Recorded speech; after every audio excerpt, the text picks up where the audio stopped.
இப்போ திமுக ஆட்சியில் வந்து நான் முதல் திட்டம் சொல்கிறாங்க. ம். மகளிருக்கு வந்து மாதம் ரூ. 1000 உரிமைத் தொகை, பெண்கள் இலவச பயணம் பேருந்தில், இதெல்லாம் வளர்ச்சிக்கான திட்டம்னு சொல்கிறாங்க.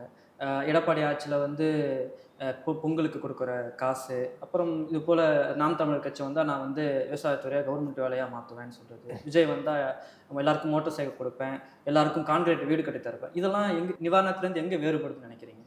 அதாவது பெரும்பாலும் வந்து இதுல வந்து எல்லாமே வெல்ஃபேர் மெஷர்ஸா இருக்கு. வெல்ஃபேர் மெஷர்ஸ்னா மக்களுக்கு ஏதாவது ஒரு விதத்துல உதவி செய்வது அவங்களுடைய பிரச்சனைகள். டெவலப்மெண்ட்டுக்கு உருவாக்கலையா? வெல்ஃபேர் மெஷர்ஸ் எல்லாமே வந்து வலி நிவாரணை தான், தற்காலிக வலி நிவாரணை தான் வந்து வெல்ஃபேர் மெஷர்ஸா இருக்கும்.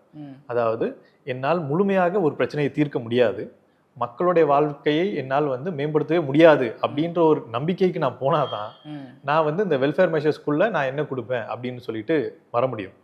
அதனால் மக்களுடைய வாழ்க்கையை மேம்படுத்துவதற்கு பதிலாக, நிரந்தரமாக மேம்படுத்துவதற்கு பதிலாக நான் தற்காலிகமாக உங்களுக்கு வந்து 1000 ரூபாய் கொடுக்குறேன், உங்களுக்கு மிக்சி கொடுக்குறேன், கிரைண்டர் கொடுக்குறேன், வண்டி கொடுக்குறேன் அப்படின்னு சொல்லிட்டு ஒன்று ஒன்றா நம்ம கொடுக்கறது மூலியமாக அது தற்காலிகமாக அவங்களை வந்து தள்ளி போடுவது, அந்த பிரச்சனையிலேருந்து சிறு நிவாரணம் கிடைப்பதற்கான ஒரு ஏற்பாடு தானே தவிர அது நிரந்தரமான தீர்வு கிடையாது.